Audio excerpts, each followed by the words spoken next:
Happy New Year! Okay. So, nag-enjoy ba kayo ng Christmas? Sino naman hindi nag-enjoy ng Christmas, di ba? Nag-enjoy naman. Okay, may kukwento nga pala ako. Okay, nung Christmas vacation namin. Sorry, okay. I just want to tell you a story. Nung Christmas vacation namin, kami lahat sa province. Tapos, of course, puro food. Ganyan, Christmas Para, ang culture kasi sa province namin, kapag Christmas, kakain mo lahat ng bahay na katabi. Parang gano'n ako.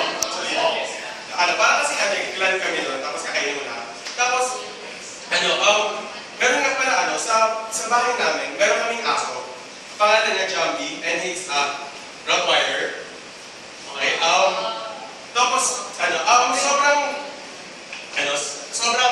gusto namin yung aso na yan. Kasi, yung aso na yan, hindi lang nagpo-protect dun sa lote namin. Kaya niya gumawa ng tricks.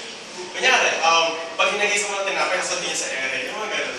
Tapos, kunyari, may pumasok na chicken or something, madali niyang mahabulin. Tapos, kasi sobrang laki yan eh. I think, parang hanggang dito ko siya, tapos pag tumayo, hanggang dito siya. Okay, parang sobrang laki niya. Tapos yung buwanga niya, parang siya yung laki. Good. Tapos, one time, nung gabi na rin ako uminom, galing Christmas party. Tapos, one time, pagpasok ko sa bahay, pag-open ko ng gate, si Jambi, yung aso namin, actually, nakita ko siya, nakatali siya. Tapos, bigla niya nagbawala, tapos tinatawalan ako. Parang, tawag sa akin. Tapos, na-curious ako, bakit hindi ba ako kilala? Tapos, sumisikit ako. Jambi, mas tumatawag pa rin siya sa akin. Tapos, sabi ko, hindi niya ba ako nakakilala? Parang, tawag sa akin. Sabi ko, wala naman sumasot ko.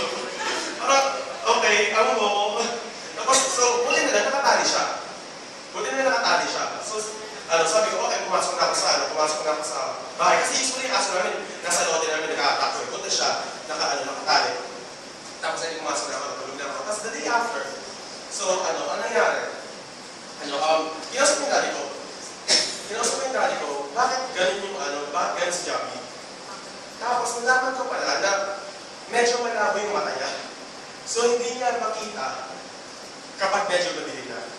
So, ang ginagawa ng daddy ko, kinakadena niya para hindi makakagat pag gabi na. Or either makakagat ng family members namin or makakagat ng people around kapag pumasok. Especially family members, di ba? So, I just want to point na there's always, etong illustration na to, there is a spiritual parallel. Now, is it possible that our vision, same with our dog, our vision, affects the way we live? Does our vision affects our relationship with God? Or does our vision affects us, or it hinders